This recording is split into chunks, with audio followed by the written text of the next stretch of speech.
Thank you so much, Bill. Good morning, everyone, and welcome to Unity of Orange County. How you doing today? You guys look wonderful today. Thank you guys so much for being here.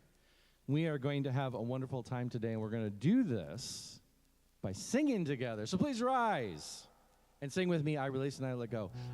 We are going to be switching, believe it or not, to Christmas music pretty soon. So just when you start warming it up, just get loose. It's fine, but, I know, I'm just saying it's coming. The train is, you hear it, the Polar Express. All right, guys, here we go. There was a time in my life I thought I'd have to do it all for myself. Didn't know the grace of God was sufficient. Didn't know the love of God was at hand. But now I can say, if you are discouraged, struggling just to make it through another day, you've got to let it go. Let it all go. And this is what you have to say. I release and I let go. I let the Spirit run my life. And my heart is open wide. Yes, I'm only here for God. No more struggle, no more strife. With my faith I see the light. I am free in the Spirit. Yes, I'm only here for God. I release and I let go. I let the Spirit run my life. And my heart is open wide. Yes, I'm only here for God. No more struggle, no more strife. With my faith I see the light. I am free in the Spirit. Yes, I'm only here for God. I am free in the Spirit. Yes, I'm only here for God. Oh, you guys sound so good today. You may be seated, and let's welcome Tina to the platform. Hi, Tina. Good morning, everybody. How are you today? Isn't it a beautiful day out there today? Nice and warm. It's just like summer. Someone told me that they call this an Indian summer. Very good. All right. So we welcome you, and if you're watching on YouTube, thank you for tuning in. And so we always start our day by saying our prayer for our church. Thank goodness everything is working today, right? So now let's say it like we mean it. We pray, believe, and affirm continued growth and prosperity for Unity of Orange County, with an abundance to spare and share. With grateful hearts, we give thanks for answered prayer, and so it is. Amen. And our vision statement, centered in divine love, we joyfully co-create a world that works for all. And our mission statement, to awaken, inspire, and transform lives. Absolutely. And we really have had some, I understand, wonderful conversations with our Zoom classes, and so that's how we do try to transform lives. So that's great. And we always like to say thank you to those that really help make this service possible. We have to set up and do and so on and so forth. We couldn't do it with these folks here. First of all, we have Bill, of course, and Tom. They always bring us such joy. And Mark and Waverly. And John is nursing today, his wife Stephanie, who had her surgery, and she's doing well, and I think she's coming home today. So that's a wonderful thing for her. Just continue to hold her in prayer. And we had our greeters today, and so our greeters were Allison and Ellen. Thank you so much. And Allison is also our light bearer. She'll be reading the daily word and guiding us through meditation, which we really appreciate. And hospitality was provided by, well, many, but primarily Rosemary and Jim. And we had our picnic yesterday, which was so much fun, and leftovers. So the table will be filled with some wonderful yummies also. Our speaker today is Reverend Annie. Thank you, Reverend Annie. And her topic today is turning mistakes into miracles. Very nice. Okay.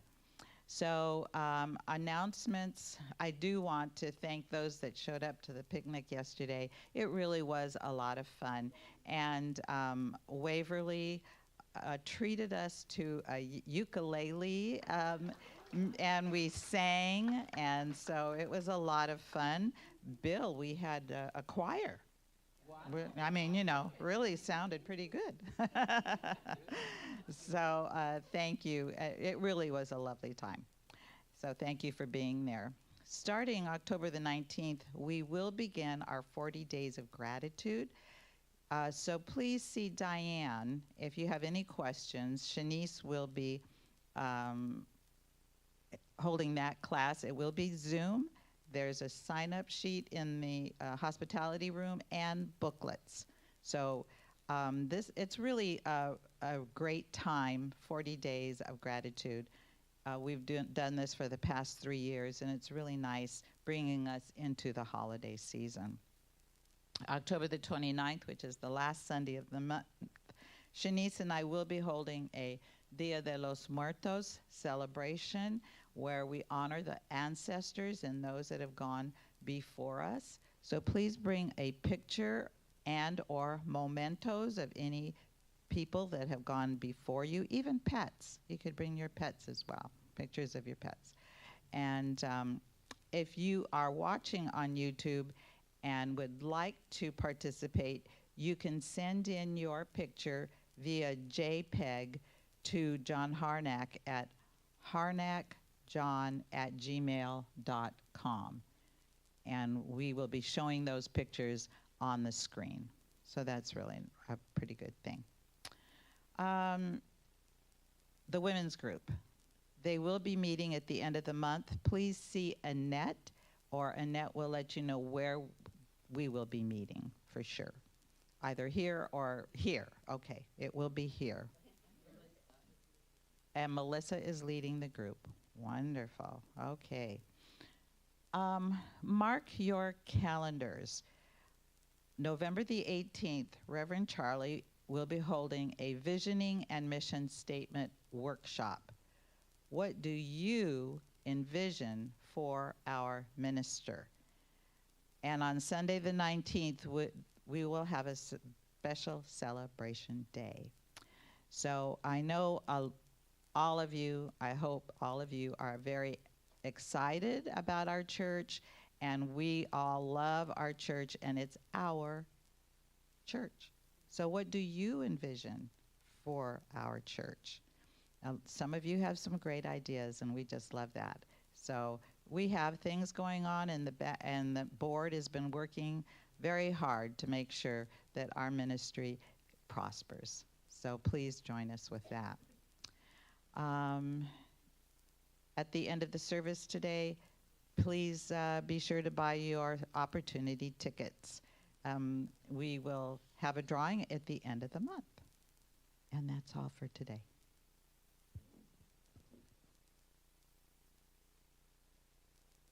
We can absolutely clap for Tina. You guys necessarily, I mean, it looks easy sometimes, but it takes a lot actually to get up here and read and be charming and presentable. So it's actually a skill. It really is. So thank you, Tina. All of you guys, just so you know, all of you the impromptu choir, we recorded all of your names. We will be turning them over to Bill for the Christmas choir. So if you sang, sorry, you're part of the choir now. Just could have warned you ahead of time, but we didn't want to because we wanted to catch you by surprise. So as you heard, the talk is mistakes into miracles, and I wanted to kind of approach this from the perspective of sometimes you find yourself in this really hard place, and then all of a sudden something happens, something breaks, you know, the storm stops and you're on the other side of it. So that's kind of where my music came from today. And this is a George Harrison song, and it's a Beatles song. So I hope you guys enjoy it.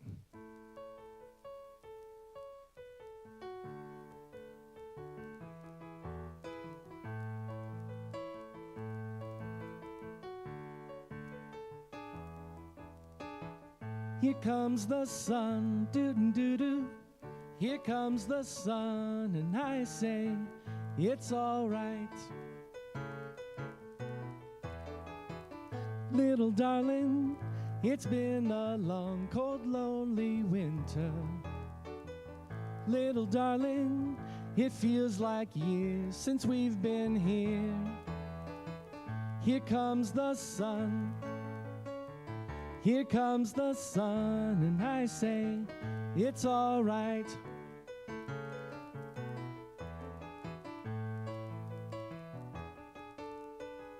Little darling, the smiles returning to the faces.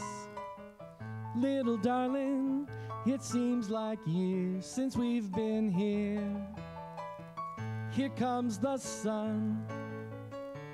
Here comes the sun, and I say, it's all right.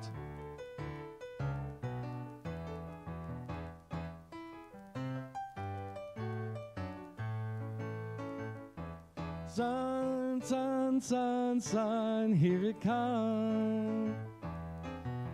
Sun, sun, sun, here it comes.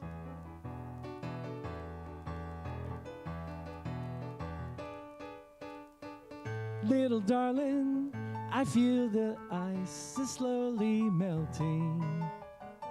Little darling, it seems like years since we've been here.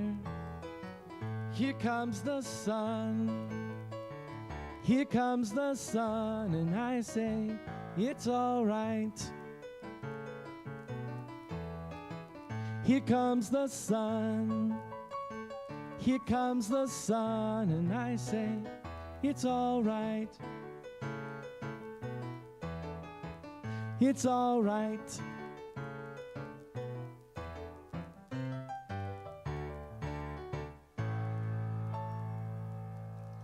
Such a fun little song. Thank you, Bill. All right, guys, let's get ready for our daily word and our meditation, and Reverend Allison will be leading all that. Let's do this by sitting in our chairs, feet flat on the floor if that's okay for your body, and we're going to sing an affirmation together. So as you sing it, I want you to hear the words that you're singing and absorb them. They are basically a prayer. First one's for you. Here we go. You are the heart, you are the hands, you are the voice of spirit on earth, and who you are, and all you do is a blessing to the world. Now take it inside, know it for yourself, know the I am.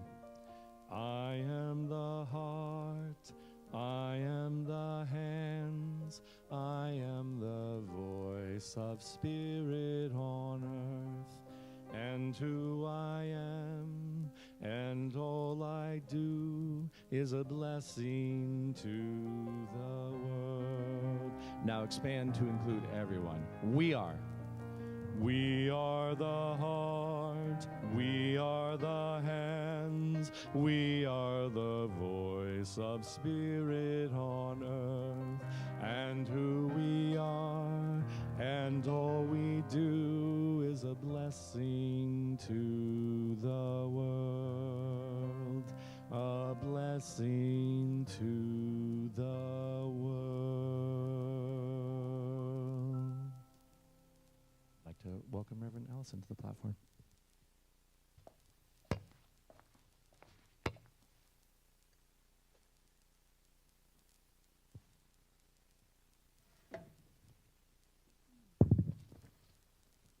Good morning. Today is Sunday, October 15th, 2023. And today's word, generous. The affirmation today, the abundance of the world flows through me. I am securely in the flow of prosperity when I receive graciously and gratefully and share any abundance generously. Whatever I share with a loving, giving heart blesses me as much as it blesses the one who receives it. Each time I share my supply, I am demonstrating my trust that I will always have what I need. When I share of myself, I am living my faith that I am a divine being empowered with the limitless supply of divine ideas. The richness of an abundant universe flows through me. Knowing this, I don't hesitate to be generous so others will know the abundance of the world as I know it. Through my giving, may they also know the blessings of the awesome power and grace of God as they bless me daily. And scripture today is 1 Corinthians chapter 2, verse 12. Now we have received not the spirit of the world, but the Spirit that is from God, so that we may understand the gifts bestowed on us by God. And as we invite the trustee to come forward, we'll sing together Our Thoughts, Our Prayers.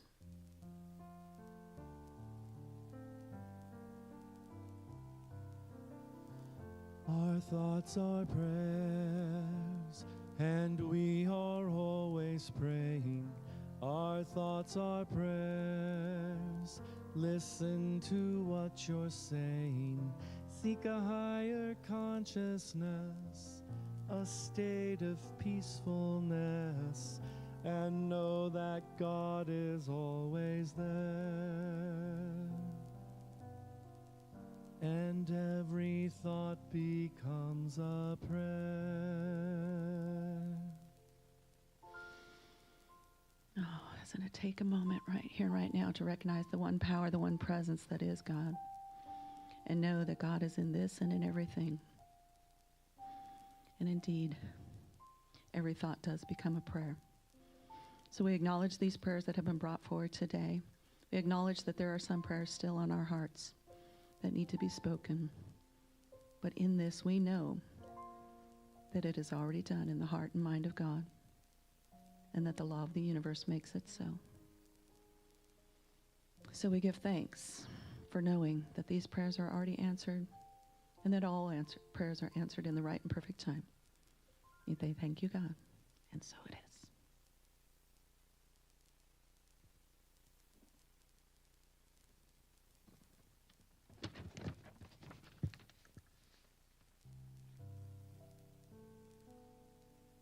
I've chosen this morning the prayer of St. Francis for our meditation. So I invite you to center yourself. If it's comfortable, please put your feet on the floor and ground yourself in this moment. And just begin those healing breaths that take in. When I do my breaths, I go, God is, I am. If that's comfortable for you, you may do that as well. Lord, make me an instrument of your peace. Where there is hatred, let me sow love. Where there is injury, pardon. Where there is doubt, faith. Where there is despair, hope. Where there is darkness, light. Where there is sadness, joy. O Divine Master, grant that I may not so much seek to be consoled as to console, to be understood as to understand, to be loved as to love. For it is in the giving that we receive, and it is in the pardoning that we are pardoned. And now, as we just take a few moments in silence, I invite you to pray peace.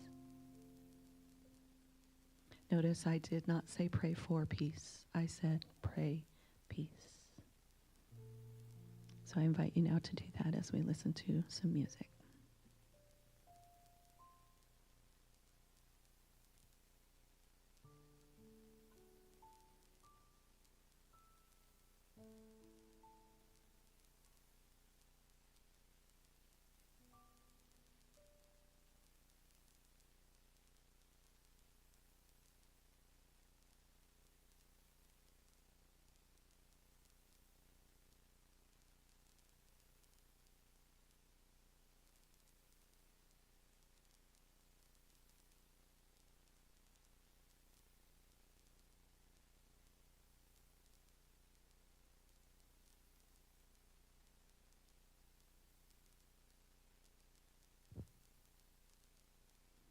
And now just slowly start to bring your awareness back to this time and place.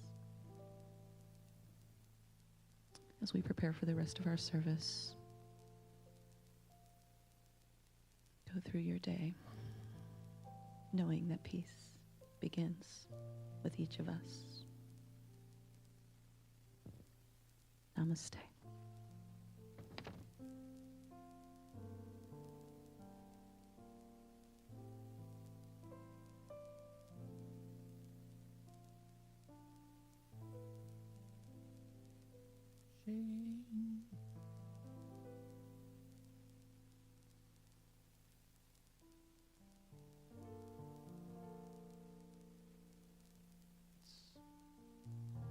It resides, often hides, deep within our hearts.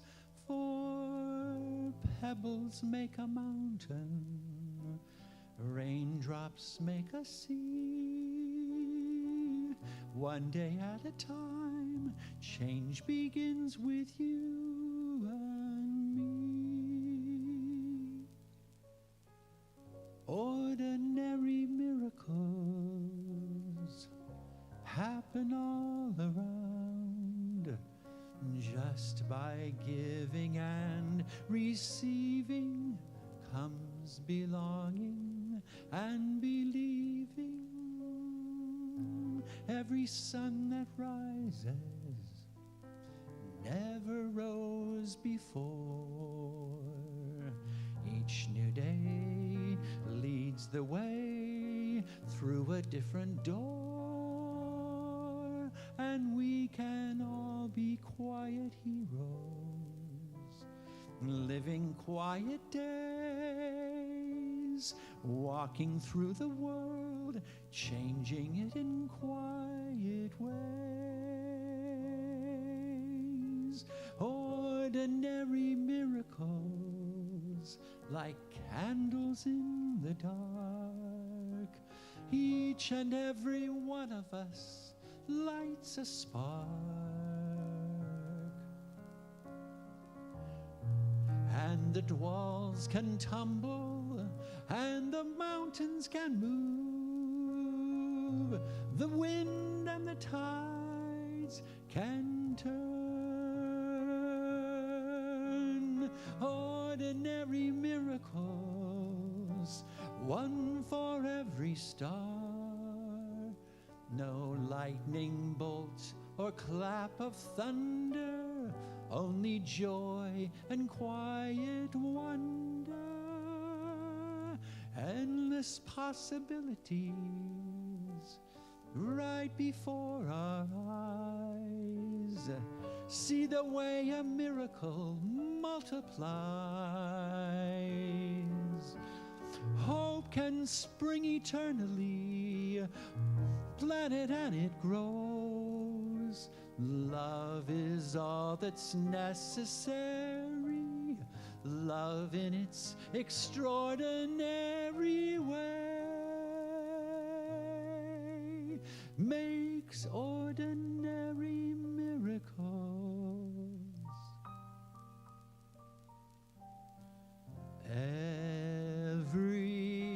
blessed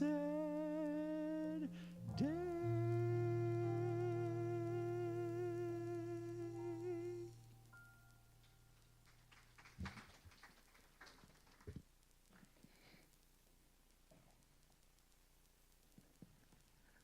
Oh, that was beautiful. I almost didn't want to get out of my seat. So that should be like a song. That would be really nice to play every night before you go to sleep. And I'm thinking of myself. That would be absolutely wonderful. Who is the author of that song? Michelle LeGrand. Oh, don't know her, but I will get to know her. So, wow, what a week it's been. It's been an amazing week. Several things have transpired. We had an eclipse, and I missed it. Did anybody? Yeah, it was in August, so I missed it. So I missed the eclipse. The Dodgers lost. The Dodgers are out of the playoffs. Just saying. The Braves are out of the playoff as well. So, and also a new war started.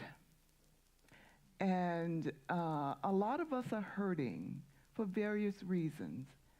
And if there's ever a time for miracles, this is a wonderful opportunity for miracles. And miracles are incredible, amazing little phenomena. And I found a definition in a dictionary for miracles, and I Googled, so you can find these definitions as well. You can Wikipedia, Google, all sorts of places. I use the Metaphysical Bible, I use the Charles Fillmore, I use everything. So this is the best one I could come up with. A surprising and welcoming event that is not explicable by natural or scientific laws, and is therefore considered to be the work of a divine agency. How about that? A divine agency. So it kind of takes it a little bit out of our hand, but we are the benefactors of these miracles, so even though they are from this divine agency. So I like to think of, I say sometimes a divine agency. Look for a miracle. And there was a song by, I believe it was the Clark sisters. Remember? Anyway, the song says, I'm looking for a miracle. Expect the unexpected. I hear the inaudible. I see the invisible. And I feel the intangible. And so they just go on and on about this miracle. And that's what it's all about. And if you've never heard it in the gospel version, let me tell you, if you didn't believe in miracles before, you would believe in miracles, because they really do that gospel thing with looking for a miracle. So it's also described as a highly improbable or extraordinary event, developed or accomplishments that bring about a very welcome consequence. So that's the definition of a miracle. And so, miracles have been around for a long time. According to another source, Google, Wikipedia, there are over 250 miracles in the Christian Bible. 250 in the Christian Bible. And one of the master teachers, Jesus, performed 37 miracles that were recorded in the 4 Gospels. So 37 miracles, that's in Matthew, Mark, Luke, and John, and all that. And the first one being turning water to wine, and then he healed the sick, raised the dead. He just went on and on and on in his short-lived time about performing miracles. And you know what's amazing about all the miracles in Jesus' time and all the times in Scripture? They didn't have internet. They didn't, there was no Google. So you Google how to turn water into wine. It wasn't there. How to raise the dead. So that tells us, this phenomena has been around for so long that we should be able to do this. And the teacher Jesus even said to us when he was performing all these miracles, he said to the Pharisees, he said to everybody, the things that I do, you can do also.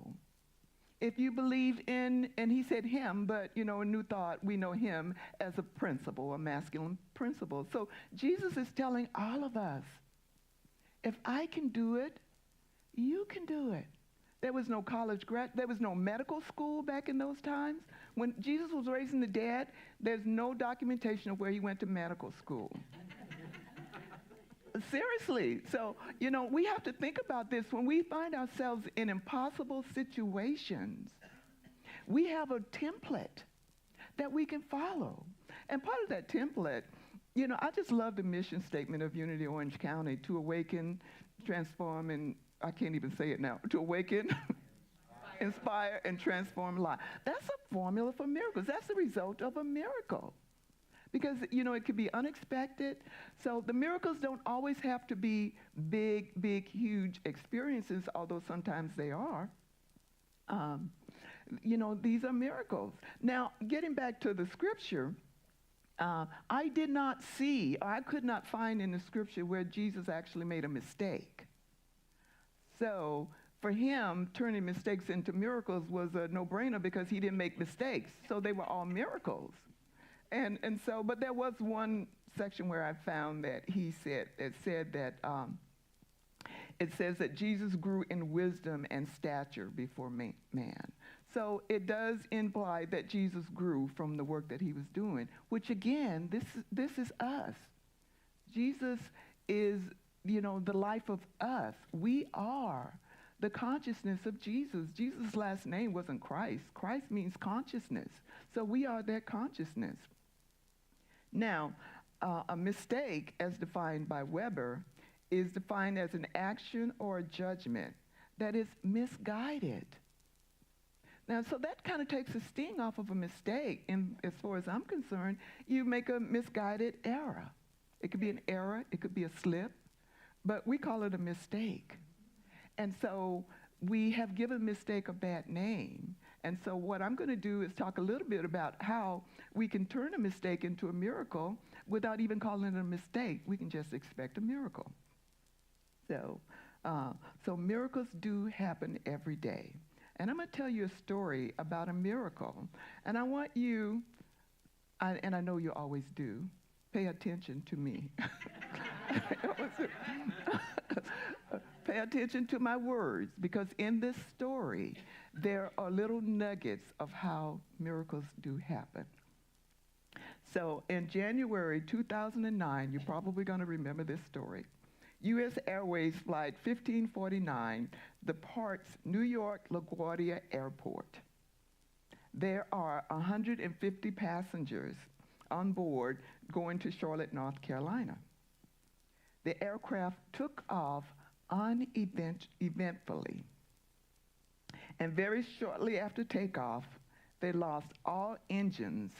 Can you imagine being on a plane just shortly after takeoff and all the engines just gone?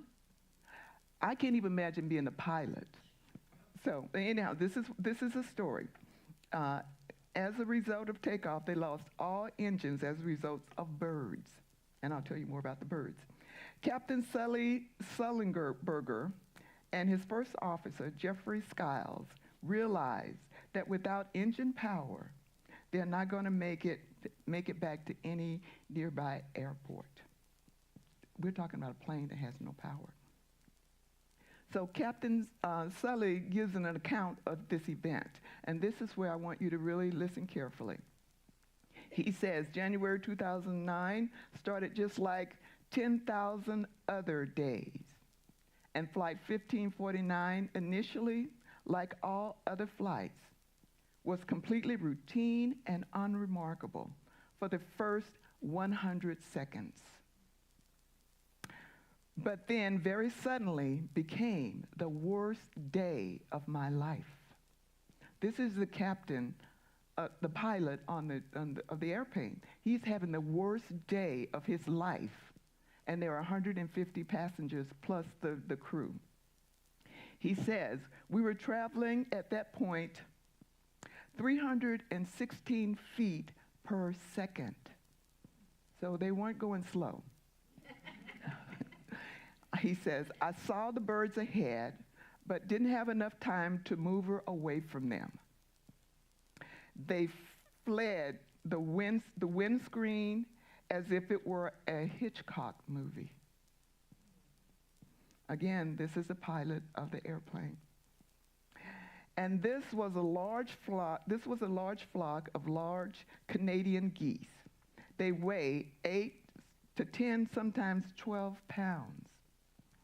They have 5 to 6 foot wingspan, and they struck the airplane along the leading edge of the wing, the nose, and into the center core of both jet engines. I heard a sound I had never heard in an airplane before, and the thrust loss was sudden. Complete symmetrical bilaterally, both engines at once. It felt as if the bottom had fallen out of our world, and my body responded in a very normal and human way to the sudden life-threatening stress. I could feel my pulse shoot up, my blood pressure spike, my peripheral field narrow and tunnel vision because of my stress. I remember vividly my first 3 conscious thoughts. This can't be happening. This can't be happening. Followed immediately by, this doesn't happen to me. In other words, for over 4 decades, I had never been challenged in an airplane. I doubted the outcome. Followed immediately by a realization that unlike all these other flights I'd had for 42 years, this one could not end on a runway with the aircraft undamaged. And I was okay with that, as long as I could solve the problem. So it's starting to get better now. And so, even though we'd never trained for this in our flight simulators, or even in an airplane, even though it is also not possible to practice water landings. The airplanes just aren't programmed for that. The only training we'd ever gotten for water landing was a classroom discussion. But because I had learned my craft so well, I knew my airplane and my profession so intimately, I could set clear priorities, and so I choose to do only the highest priority items. He's making a choice to do only the highest priority items. And then I had the discipline to ignore everything I did not have time to do, as they would only be distractions and potential detriments to my performance. You see, I'm also well-read, and I know neurology. I knew that multitasking is a myth. That when we think we're multitasking, what we are in fact doing is switching rapidly between tasks, not doing either one well. And so I choose not to try to do too much. Within a few seconds, by memory, I had taken the first 2 remedial actions that we would eventually get to on the checklist. So he's telling us that he had a checklist. I needed those actions to be effective immediately. No time to wait. I turned on the engine ignition, so if the engine recovers, they would. I started the airplane's auxiliary power unit. I knew it was only a matter of a few minutes before our flight path intersected with the surface of the Earth. I had to choose the best possible place for that to happen. Having flown into New York many times, I knew there were only 3 options. There were only 2 runways that might be reachable. It turned out, with reaction times, those 2 options were not available. and the only place in the entire New York metro area, one of the most densely developed areas on the planet, where it might be possible to even try landing a large jetliner, would be the Hudson River.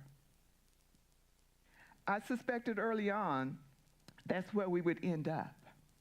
But I knew I had to try to at least consider returning to the runways if it was possible.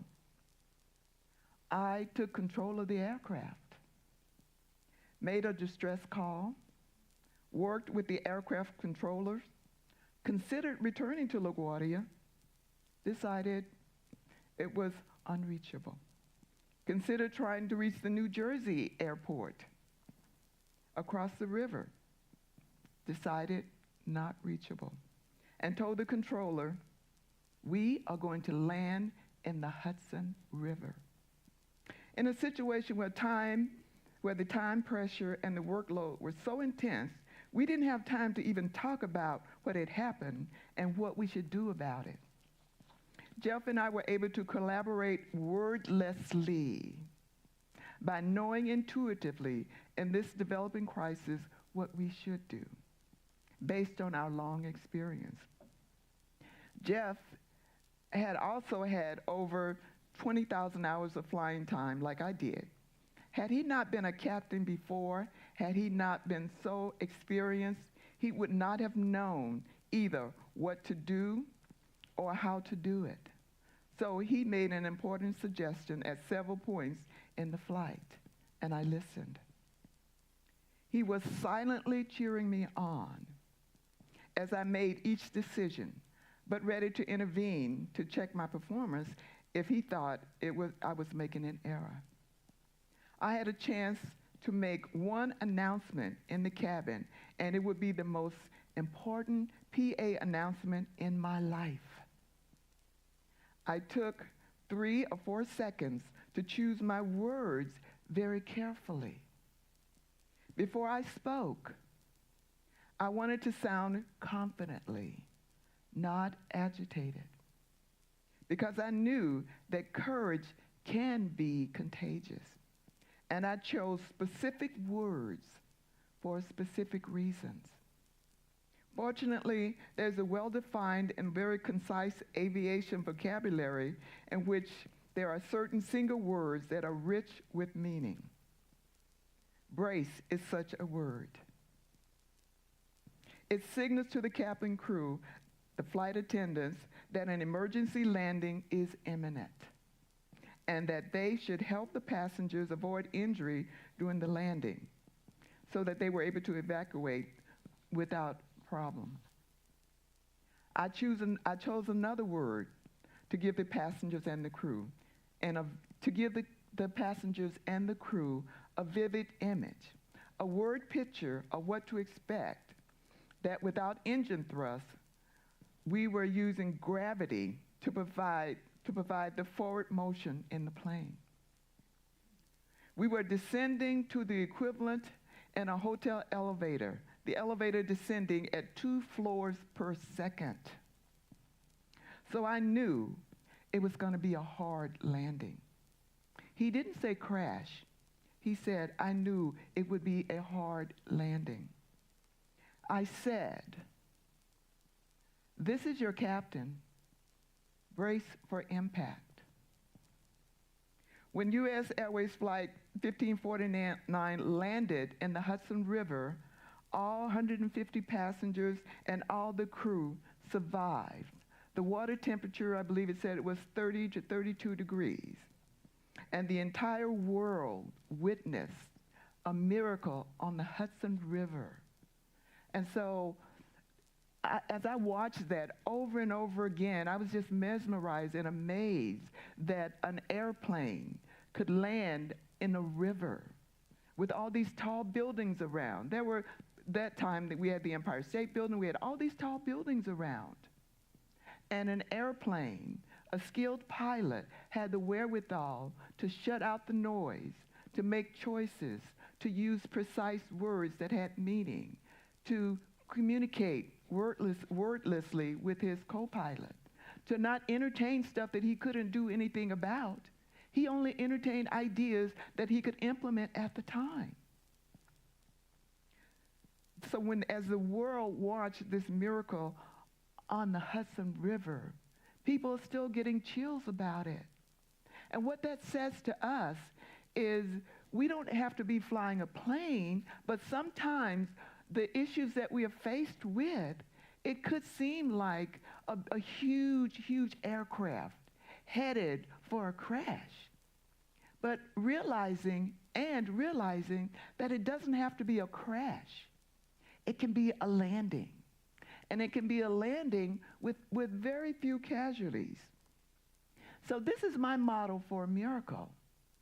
And miracles happen all the time. They happen every day, time and time and time again. We don't recognize them or we don't log them. Well, I do now because I keep a miracle journal. So, but seriously, I do. I keep a miracle journal. So I offer that as a suggestion to you. So when it looks like there is a mistake, when it looks like there's a blip, when it looks like there's an oops, we have some tools available. And, Captain Sulla gives us what he did when he saw some other options. The first thing he did was he said he was calm. And so you can make better decisions. You can make better choices in a calm state of mind. I know I'm a human, so I struggle with the chatter mind. And sometimes I have to put my foot down and say, stop. Stop the chatter. I need direction here. I need a miracle. I need something impossible to happen here. And I cannot entertain all these other thoughts and ideas that I can't do anything about.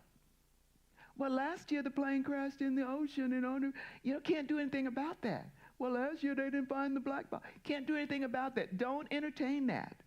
No plane has never landed. Planes are not equipped to land on water. You can't do anything about that. Right now, we need a safe landing. Wherever you are and whatever the mistakes or whatever the problems is in your life, you need a safe landing. And we can minimize the impact. I said be calm was one of the suggestions. Another one that Captain Sully said was he took a couple of deep breaths to get back connected with his body. So taking a deep breath. Another one, he acknowledged his human nature, and he knew about the human biology. So grounding yourself in this truth, I am a human being experiencing a situation right now. Instead of, oh my God, what am I going to do? What am I going to do? Your neurobiology responds to that. Also, your neurobiology responds to being calm and peaceful. Do one thing at a time. He says very clearly that multitasking does not work. And what that does, and I know from my own experience, is splitting your energy. Multitasking, that's all it does. It splits our energy between two things. If we are single-minded, we can do one thing at a time, and we can embrace ourselves. Choose your words carefully. That was another thing he said very clearly. Choose your words carefully. I listened to his, it's very chilling. I listened to the audio tapes of this over and over again when he was talking with the air traffic controllers. They were saying, he said, go to New Jersey, and he said, no. He said, go back to New York, no. He said, where do you want to land, Captain? He said, in the Hudson. He said again, I'm sorry, that's not an option. Where would you like to land? In the Hudson. And he said to the crew, we're going to land in the Hudson. So choose your words carefully. Words matter. If you're afraid, find some words that signify peace and harmony and courage. Find another word for fear.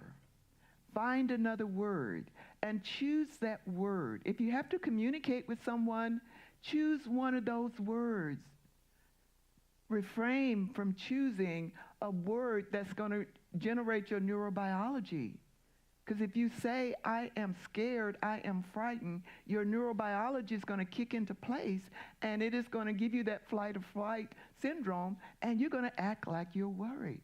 You don't want that when you want to change things around. Know who you are. Captain Sully knew who he was, and he knew who he had sitting next to him. So know who your companions are. Know who your prayer partner is. Know who you can reach out to for support. You can have all of your other people around you, but know someone who is going to intuitively know that you got it in you. Someone that knows intuitively that you got this. Someone that knows intuitively, without saying a word, that can just sit there in quiet repose and say, you got this. I know you got this. Your hand might be trembling a little bit. Let me hold your hand. You are calm. You are peaceful. And when you know where you are, expect the impossible. Miracles don't have, a specific outcome for you, for me. Miracles just happen based on who we are. So expect the impossible.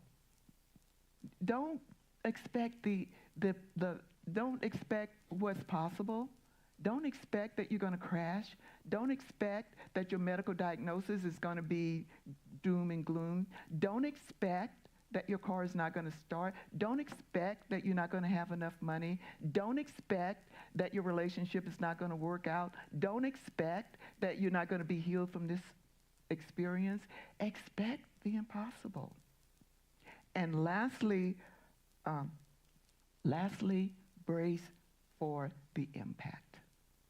Because it might not be smooth, but you land and you will have 150 passengers. All those naysayers in your mind that are chattering, they will be safe and they will be quiet. All the people who doubted you, they will be safe and they will be quiet because you've braced for the impact, and nothing they can say will change the outcome. You've braced for the impact. The impact is not going to hurt you. You may have to get into some cold water. You may have to be rescued by one of the rescues in the Hudson River. There were all manner of rescue vehicles in that Hudson River, rescuing people. So when you brace for the impact, expect the angels. Angels just swarm all over you, and you will be rescued. And they will show up with warm blankets.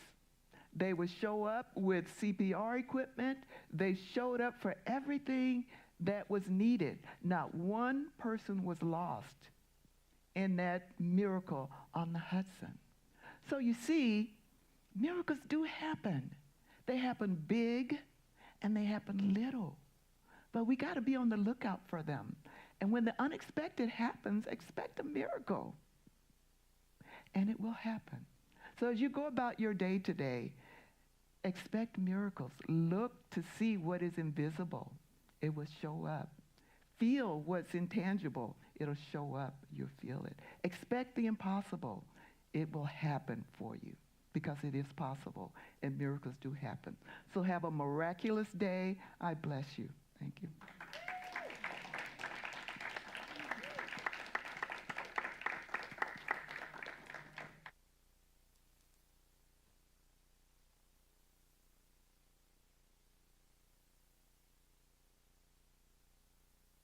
Thank you so much, Reverend Annie. What a wonderful story, and what a wonderful reminder of an everyday miracle.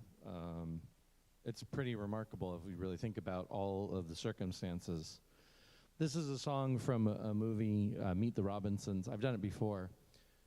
When this song says, little wonders, it really means little miracles.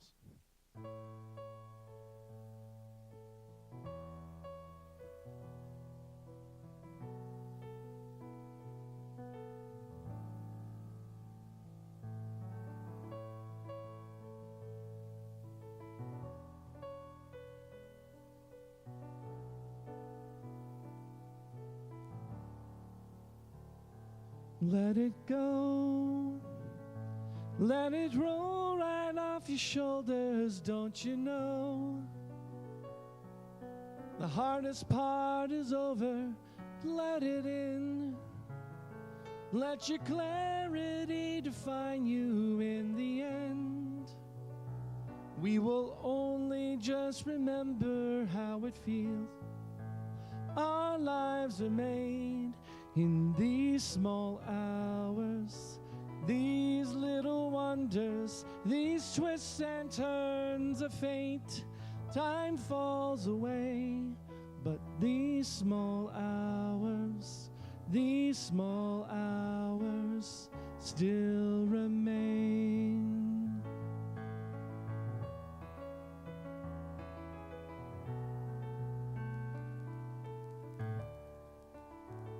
Let it slide. Let your troubles fall behind you. Let it shine until you feel it all around you. And I don't mind if it's me you need to turn to. We'll get by. It's the heart that really matters in the end. Our lives are made in these small hours, these little wonders, these twists and turns of fate. Time falls away, but these small hours still remain. All of my regrets will wash away somehow, but I cannot forget the way I feel right now. In these small hours, these little wonders, these twists and turns of fate. Yeah, these twists and turns of fate. Time falls away, but these small hours still remain. Yeah, they still remain. These little wonders, these twists and turns of fate. Time falls away, but these small hours, these little wonders still remain.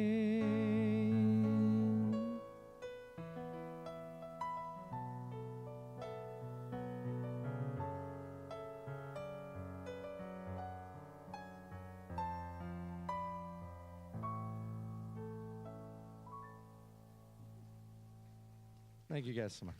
Thank you, Bill.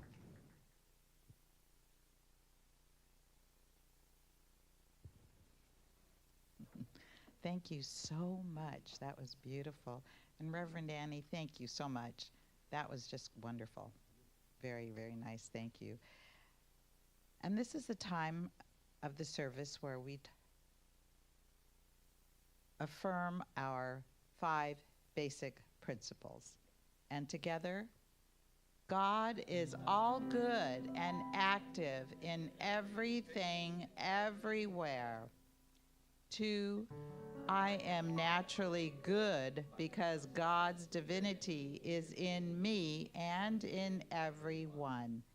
And 3, I create my experiences by what I choose to think and what I feel and believe. And 4, through affirmative prayer and meditation, I connect with God and bring out the good in my life.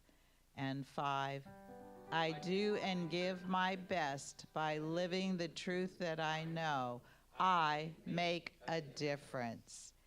And we make a difference also by affirming our giving.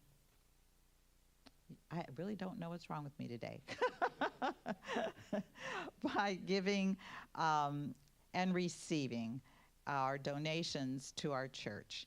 And so if you have a donation you're going to give today, or maybe you have one, which like me, I give mine automatically, let's just put our hands together and bless our donations. Divine love, through me blesses and multiplies all that I have, all that I give, and all that I receive.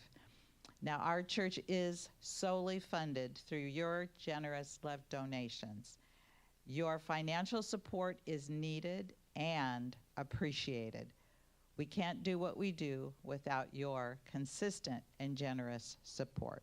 So remember, all donations are tax deductible. And ways to donate, you could, like you're doing now, or visit our website and you can go to the donate button. You can text to donate 77977, or you can just send a check to the church 23181 Verdugo Drive in Laguna Hills. Okay. I don't think we have any first timers today.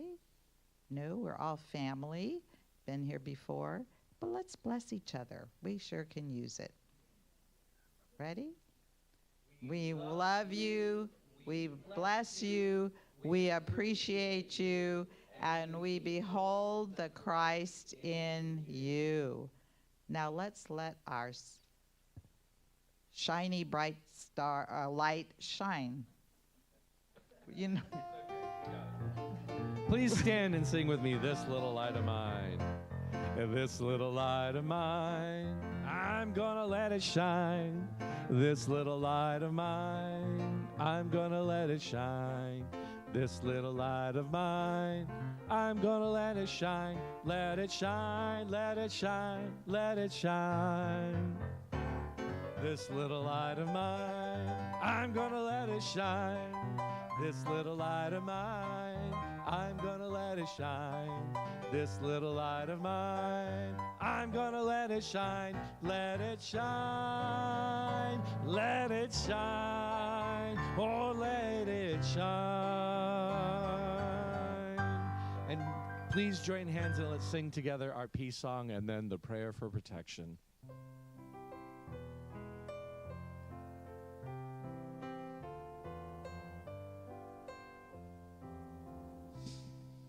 Let there be peace on earth, and let it begin with me. Let there be peace on earth, the peace that is meant to be, with God as creator, family all are we. Let us walk with each other in perfect harmony. Let peace begin with me. Let this be the moment now. With every step I take, let this be my joyous vow, to take each moment and live each moment in peace eternally. Let there be peace on earth, and let it begin with me. The light of God surrounds us. I am the light of God. The love of God enfolds us. I am the love of God. The power of God protects us. I am the power of God, and the presence of God watches over us. I am the presence of God altogether. Wherever we are, God is, and all is well.